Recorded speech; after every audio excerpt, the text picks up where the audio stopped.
episode of New York Story, I'm gonna talk to Cleo Uchoa. Cleo Uchoa is a Brazilian entrepreneur, owner of TAP, which stands for Tapioca, Açaí, and Pão de Queijo, signature Brazilian delicacies. He's from Rio de Janeiro and has been living in New York since 2018, just like me, for over 6 years now. His story inspired us to have this conversation as a winning story about a boy who came all the way from selling cakes in Copacabana Beach to a $4.5 million business in the United States. Cleo, it's such a pleasure to have you here with me. We should have some pão de queijo here with us, right? I wish. Next time definitely we can bring. Hap is so busy. His locations here in New York are so busy. We had to find a quiet place to have this chat so you can hear us. Totally. Cleo, in your words, what is your story? I knew it. I knew that you're gonna start the conversation with this. First of all, thank you very much, Sil. You know how much I appreciate you, how much I admire you as a human being, as a professional. So for me, it's definitely a pleasure to be here with you, and hopefully we can inspire other people. That's definitely the goal. It's a very open question, and how I can put in words. I would definitely gonna say that I'm a dreamer. I'm a dreamer that gonna work very hard to live in a better world, or at least change few people's lives, so everybody that I know, it's around my circle, can live a little bit better. Because as we spoke previously, a lot of people helped me to be where I am right now, and I have the opportunity to and the possibility to have the possibility to change other people's lives. So I'll say that I'm a dreamer. Completely passionate about food and the deep feeling of what food can bring to us. And I'm addicted to soccer. Oh, you are? I'm addicted to soccer. I'm not gonna say that is my passion. I will say that I'm addicted. Unfortunately, I'm addicted. It's an addiction. I love samba, the Brazilian music. I'm completely passionate about samba. And I love to talk about all these three topics: food, samba, soccer, all together, and understand that all these three things can build community, and that's what I'm passionate about. You are a typical Brazilian and living in New York.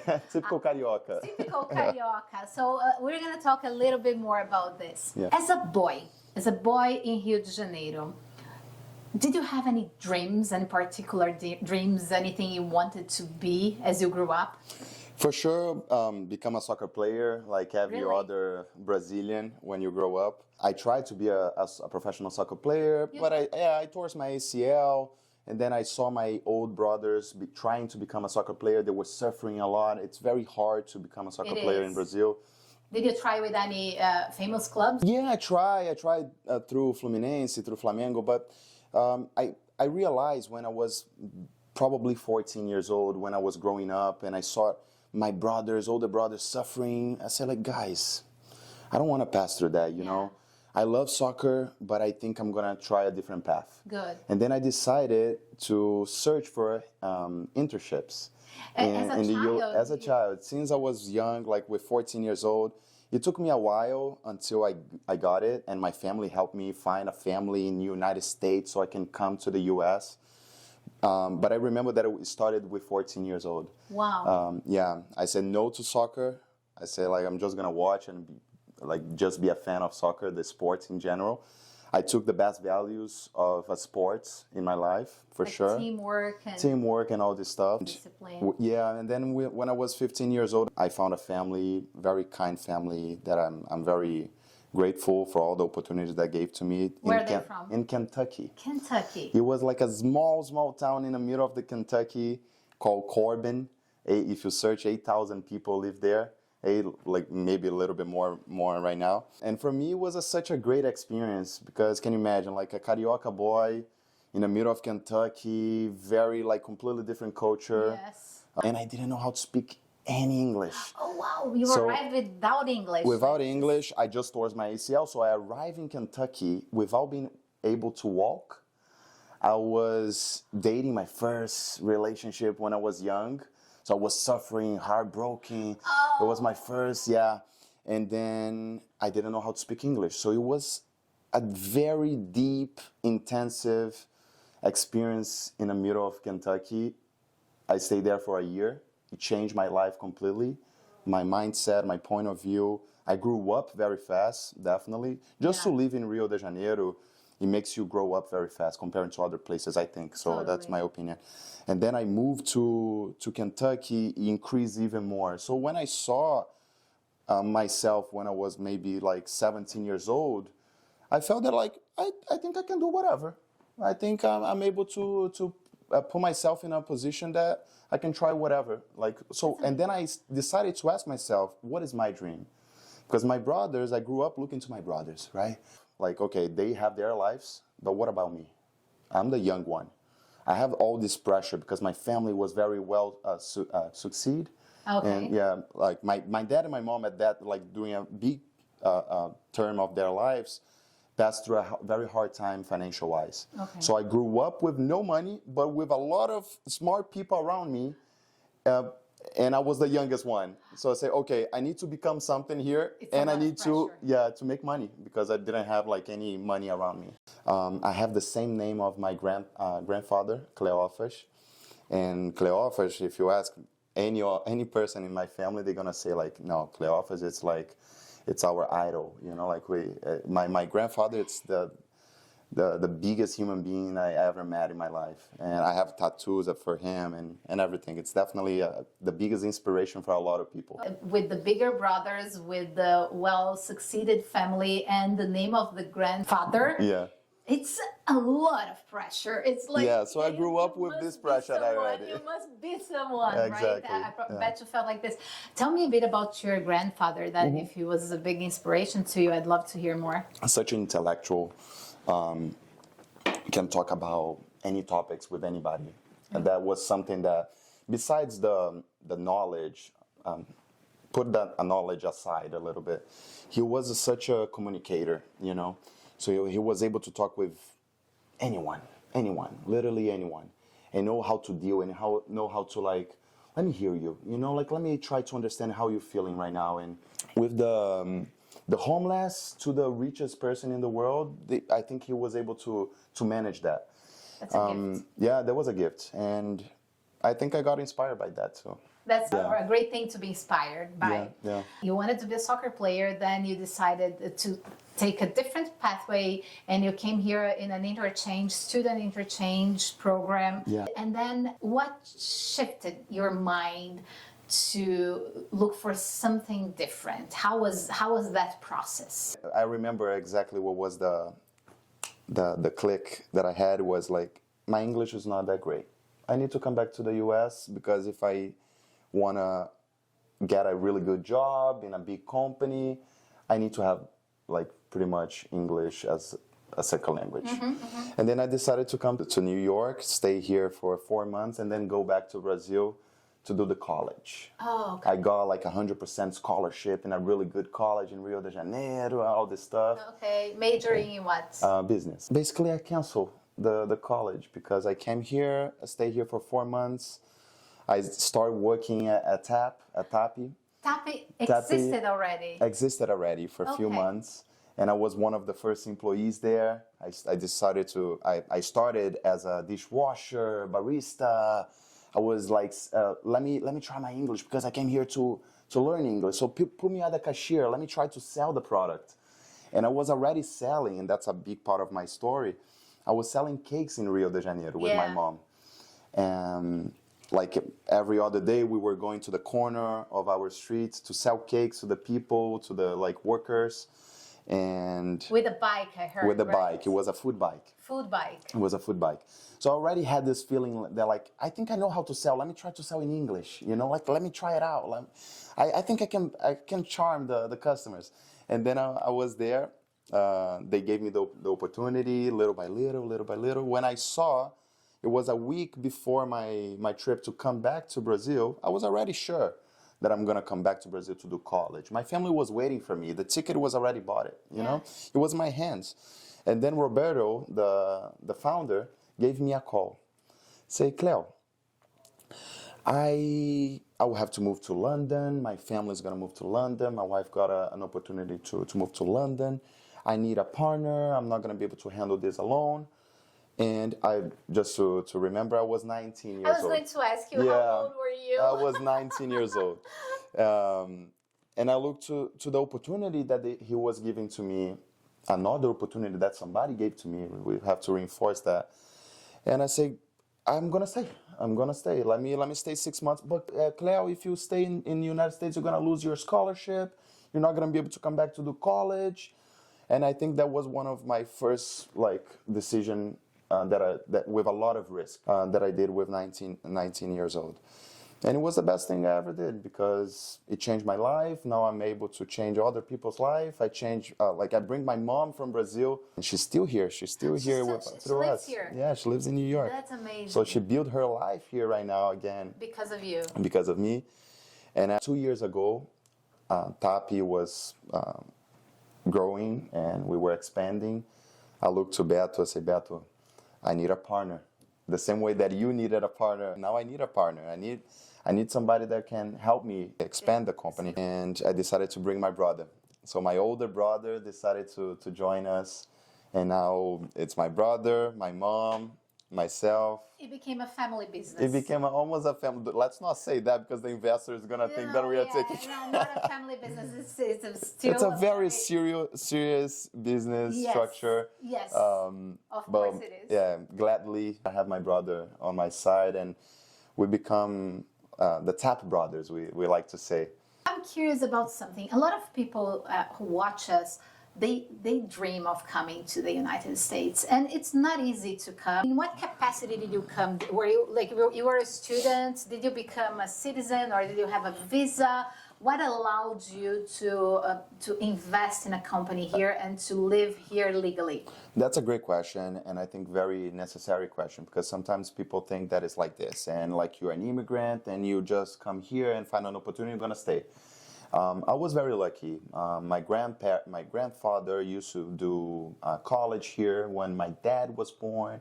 So my dad is a citizen, and he was able to pass the citizenship to myself.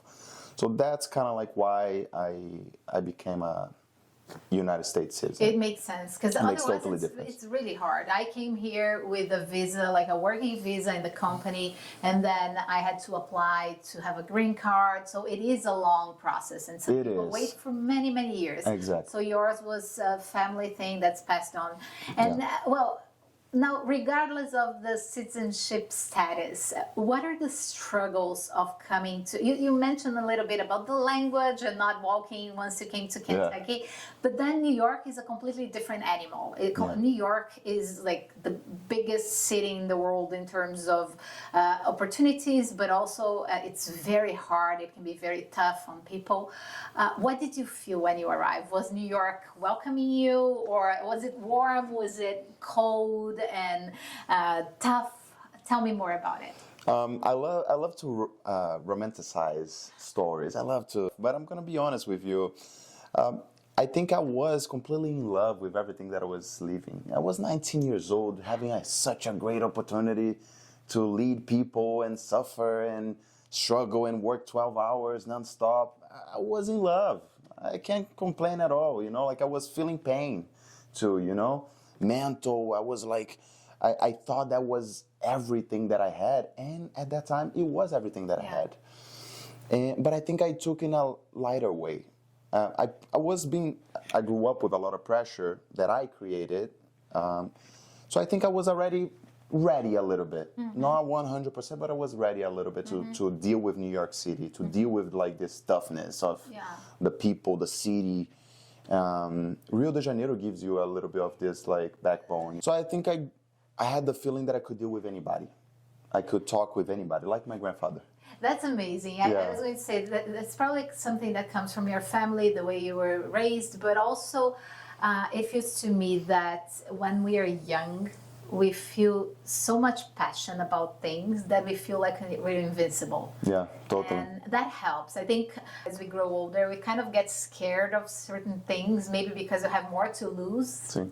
So you just, I don't know, and I admire this because you took the leap you were 19. Yeah. It's really, and he's 25 today, so it's not that it's been a long time ago, okay? No, not at all. No, not at all. I'd love to hear about your dreams today, if Okay. they're evolving, if they're changing, and I know there's a lot to do with TAP, but what else? And how does New York still connect with this? I love the possibility that New York allow us to be ourselves too. True. We don't have, we can be whatever we want here. And even on our business side, one thing that I love to talk about Brazilians in general, I think we have the borogodó.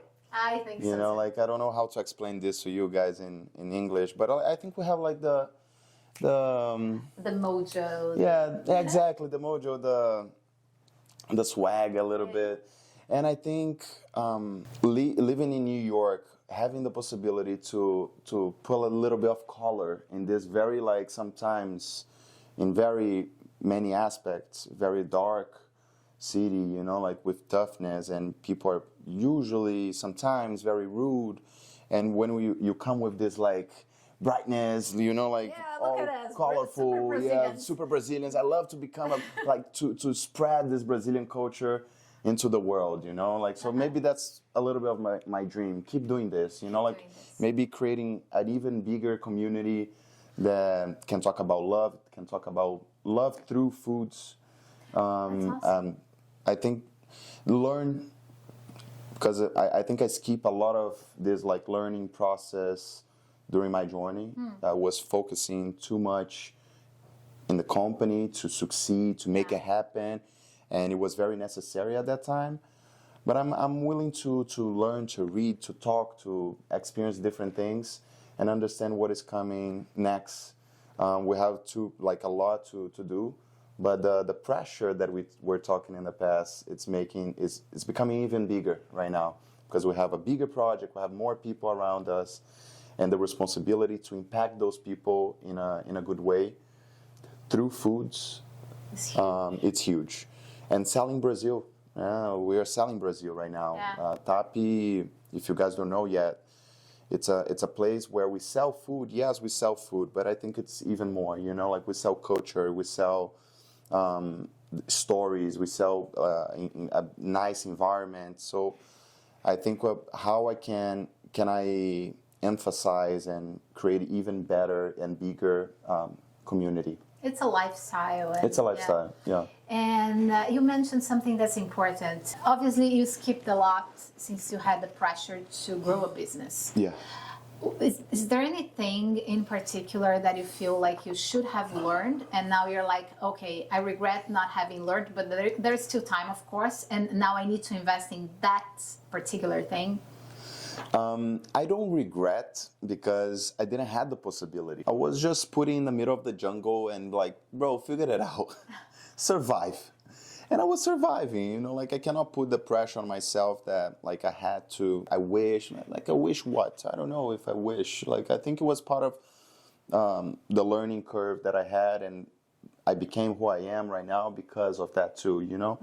But of course, like, having the little bit of the hard skills sometimes is very important. Sometimes I grew up in Rio de Janeiro, and we have the soft skills, maybe. Yeah. You know, the idea of, like, how to deal with people. How can should I go this way or that way, you know, with this person? And you start learning that. But what about finance? Nobody wants to talk about that. True. You know, and if you're leading the company, you need to know about finance. Even if you're not the one dealing with this every day, you need to know how to ask or how to read things. Exactly. And in this industry, it's very, like, particular. You need to know, you need to study. And I think having more time right now, it's good for us to keep studying, keep learning, keep understanding, like, what is happening out there, you know, so we can get inspired to inspire, you know. Amazing.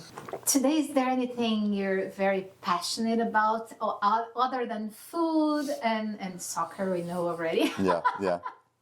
I'm a big passion about music and how music connect people, and as we start saying, like, the possibility to get people together, I think it's my passion. And I can see this through music, more specifically through samba, which is very big part of our community too. Are you able to connect with this passion of samba in your daily routine? I know you're super busy. So how do you make this a part of your life, or you don't yet? No, thank you. Thanks for asking that. Like, I listen to samba every single day of my life, I'll say. My wife get bothered to me sometimes because I wake up a little bit earlier, like I'm an early bird, and I put samba right away. You know, And she's my way to. American. Yeah, she's American. She's half like Argentinian too, so she has this Latin blood. Okay. So she loves samba. She loves all the music. Yeah, she But not at appreciates 6 music. a.m. No, it's not at 6 a.m. That's the thing, exactly. But I do, no matter what. Like, that's what makes me happy. That's how I start my day. Do you play?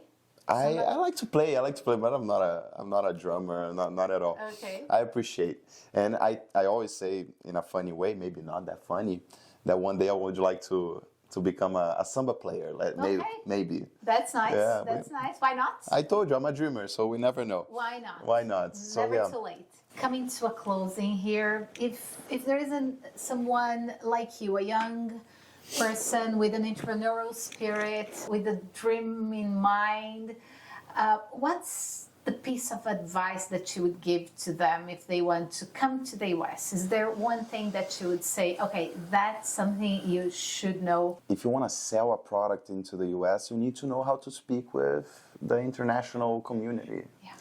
And sometimes a lot of Brazilians want to come here and sell, like, I'm going to sell my culture. You know, like and it's good, it's not bad, but I don't think it's the right strategy. Yeah. You need to you need to speak the same language. Most of your clients are Brazilians or multicultural? 90% of my customers are non-Brazilians. Okay, I would actually guess that are homesick Brazilians, most of them. We have the homesick Brazilians. It's a very important part of the community, but mostly of my community, it's international community. Congratulations, that's really nice. Yeah, that's really I think we are knowing how to target our audience. Yeah. That's amazing. I usually ask my Frank Sinatra question at this moment, and my Frank Sinatra question is, he sang to us, if you can make it there, you'll make it anywhere. There is New York, Yeah. and you, Cleo, you made it here.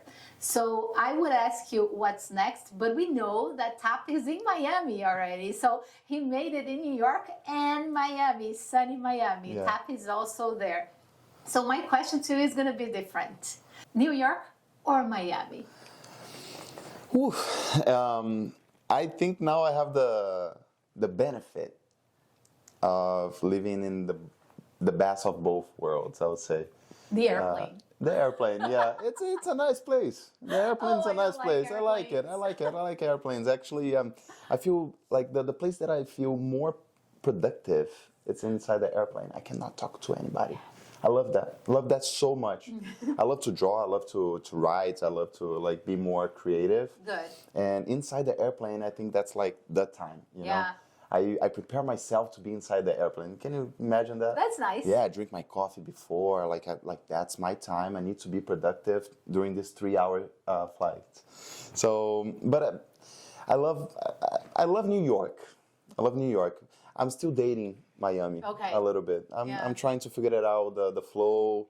I have my things with Miami still, but we open a beautiful location there. I'd love to go see. Where is it? It's in Brickell. I'm very proud of my team, very proud of us that we were able to accomplish this huge project. It took us 8 months to make it happen. Well, it's fast. 8 months is fast. It's fast. To it's put fast. a business up, yeah? Yeah.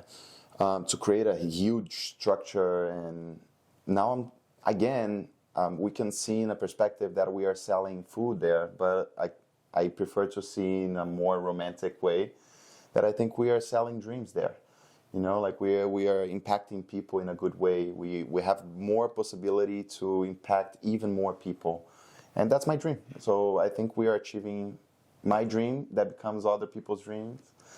One thing that I like to say, we have a solidarity project in Brazil. Okay. The idea to give back.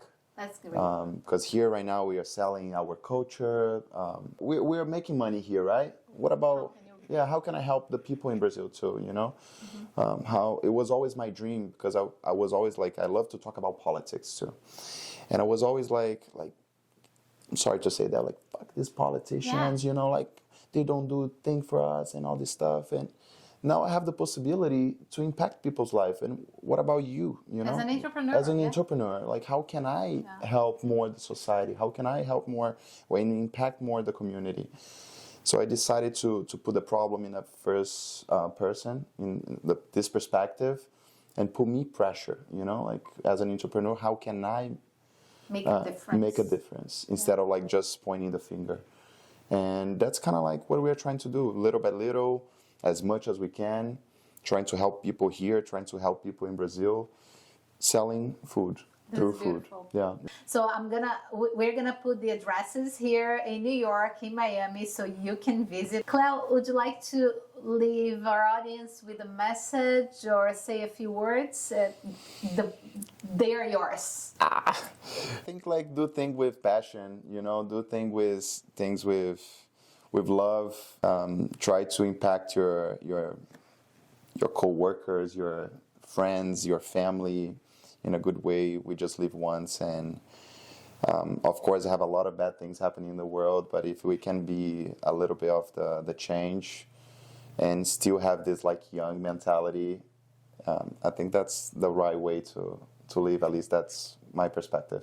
Well, you're listening this from a 25-year-old guy who came here at age 19 becoming an entrepreneur, a successful entrepreneur. So you better listen. Thank you so much, Cleo. It was a pleasure. Now we're going to have some pão de queijo. We will. Thank you very much. Bye. Bye-bye. Bye-bye.